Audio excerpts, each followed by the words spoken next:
And every time anybody pays to enter a competition, whether it's photography, whether it's painting, whether it's football, whether it's rally driving, whatever the fuck it is, somebody's making money off you. What are you getting? Nothing other than stress, disappointment, and probably, I know because I've spoke to a few people who've kind of done this, but I don't have any 100% proof that people have packed in because of it. But it's one of the mitigating factors that makes people who have been into photography for a few years go, what's the fucking point? I might as well just quit. I've put in every competition going. I've emailed every magazine there is. I've spoke to every editor. I can't get any fucking work. Fuck it, I'm done. And some of that is the fault of competitions. Some of it is the fault of the industry being gate kept. So the industry as a whole there are gatekeepers everywhere, and I'll do a podcast on that as well. So the chances of you getting into the industry at that level are pretty much dead man's shoes or bribery if you've got something on people, because you ain't going to get in there just off your portfolio. Quite a lot of it, like most industries, particularly creative industries, is right place, right time, look and all that stuff. But the vast majority of it is getting past the gatekeepers. And if your face don't fit, or your accent doesn't fit, or you're not from London, you're from Yorkshire or Ireland or Scotland or somewhere else that's not London, unless you've got the chance, opportunity, and financially you can move there and live in that world, you're fucked. You're not getting anywhere. And I found that out the hard way. So calls for entries are probably, outside of the gatekeeper situation, the calls for entries are probably my biggest bugbear in the industry, because I fucking hate them. They're an absolute demoralising swizz. All they do is make photographers feel worthless and used, and they make them skint, or they make them more skint. And I mean, once you get past it, you've paid your 15. Let's look at the judges. I mean, I'm not going to single anybody out, but just go on any internet search browser of your choice and search for photography competitions. In fact, let me just do it while we're talking. Let's just have a look. We'll go UK because that's where I'm based. Photography. I could spell it, be dangerous. Competitions UK. So, first one's sponsored. Second one is MoMA. Then with there's all sorts of ones: amateur photographer, British Wildlife, Natural Portrait Gallery, British Photography Awards, Scouty, all those other things. And out of all them, there's probably two that are like what called genuine, and the winners might get a bit of something out of it. And even the ones that even do my fucking boxing even more are Young Photographer of the Year, New Photographer of the Year, Female Photographer of the Year. We're all photographers, we're all humans. Okay, I'll admit, no female photographers made my top 5, but they're in the top 10. And to have competitions where there's no physical advantage of being a man over a woman, photography, why have we got split categories?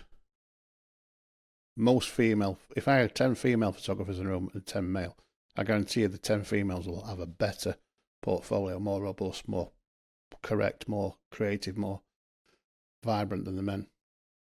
But yet we feel that we need to have female and male competitions. Is that because females feel like they don't get a good run against men? It might be. Maybe widen my position that nobody gets a chance in competitions. Maybe the female aspect of it is they don't feel like doing, so they split it up. So maybe that's it. We can let them off if that's the case. But amateur, young, semi-pro, fucking semi-pro. Really, it should just be: do you earn a living from photography in the main? Is it your main job? Yes. Category. Are you an amateur stroke? Don't make a living from it. Do it for fun. Have the occasional pay gig? Yes. Category. That's probably it. And that's only because people who shoot professionally or commercially do it a lot more and have a lot more advantage to do it, a lot more practice. Should be a little step above. Not always the case, because many, what you might call amateur photographers, are fucking brilliant.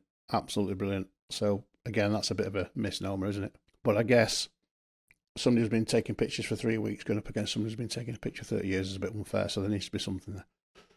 But again, it just goes on. The list goes on. So you can imagine, can't you, a new photographer going on to the old search engine, typing it and thinking, "Okay, now there's one." So then they whittle it down to the ones that kind of do that are about what they do. So do they do street? Do they do people portraits? Do they do buildings, skies, floors, monkeys, Godzilla? What do they photograph? Then they can probably still have 10 or 20 just in England competitions they can go for there. How many of them are going to be genuine? How many of them are going to be free? How many of them are going to give the winner some prestige, some oomph, other than a few £100 and nothing? I mentioned on the social media that only 100 people follow. So I'm struggling to say how in the main a photo competition is any use to anybody other than a few very rare winners out of the hundreds of thousands, probably millions of people that enter them. How is any of that any use to anybody other than one or two people? It's not. It's mostly demoralising, mostly costly. It's mostly inhibits you from feeling like you're doing well because you're thinking these judges who this organisation are saying the dogs have judged my work to not be good. I've seen the winner. I don't know what I've done wrong. I don't understand. You don't get feedback, do you? You don't get judges going, "Excuse me, Mr. Entrant or Mrs. Entrant, 3,493. Your work didn't quite meet the mark because, opinions like arseholes." So I'm lost as to see what the worth is for 100% of people entering them, because I don't see any.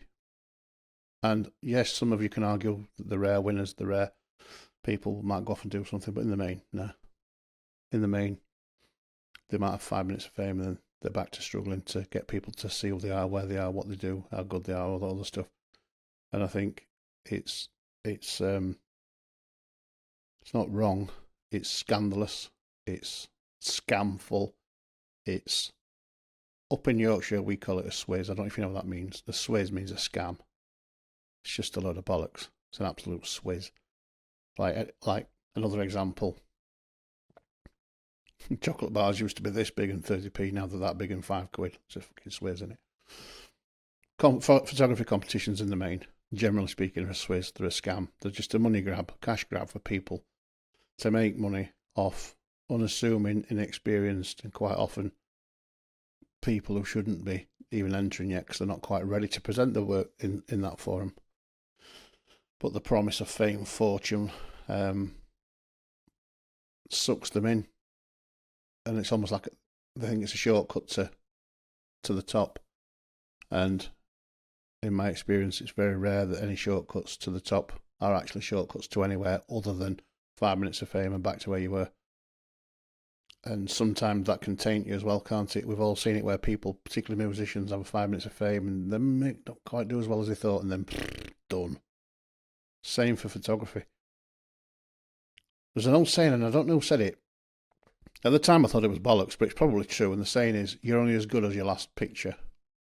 And there's probably some truth in that, because if you put out a big pile of bobar's another Yorkshire phrase, by the way, it means shit. If you put out a load of shit, a big piece of steaming bobar, and people see it, how do you come back from that? How do you come back from that judgment, that critique of, oh, well, that piece of work, bro, this is bobar. It's, musicians go through it, don't they? First single great, second single was shit. First album great, second single bomb. Record company dropped them, lot. So it's same across the creative industries. I just think photographers, because we're solo artists, aren't we? We work alone, we ride alone. It's a lot more difficult to come back from a bad set of pictures. And again, that comes back down to a podcast a few back where I talked about selecting and make sure you're only putting out your best work. I mean, I've shown you some of my dog shit pictures on this podcast over the last year. I couldn't give a shit. I'm just happy to be honest and show you my journey. I'm not looking for anybody to go, oh, Lance, off we go. I've made my way in life through many means, and currently, touch wood, I'm lucky enough not to have to rely just on photography for income. But if I had to, I would. So yeah, it bothers me that the industry is not bothered about it and does not really much about it. You see the odd piece where somebody's gone, oh God, it's a lot of shit in it. We need to stop that. But I come at it from this perspective. When I first started in photography 20 years ago, I was coming off the back of some hard times. I couldn't afford to enter competitions that were 10, 15, 20 quid a picture. Even if they were worthy, even if they were prestigious, even if they were going to excel my career to the next level, I couldn't have afforded to do it. So I think, I go back to my youth.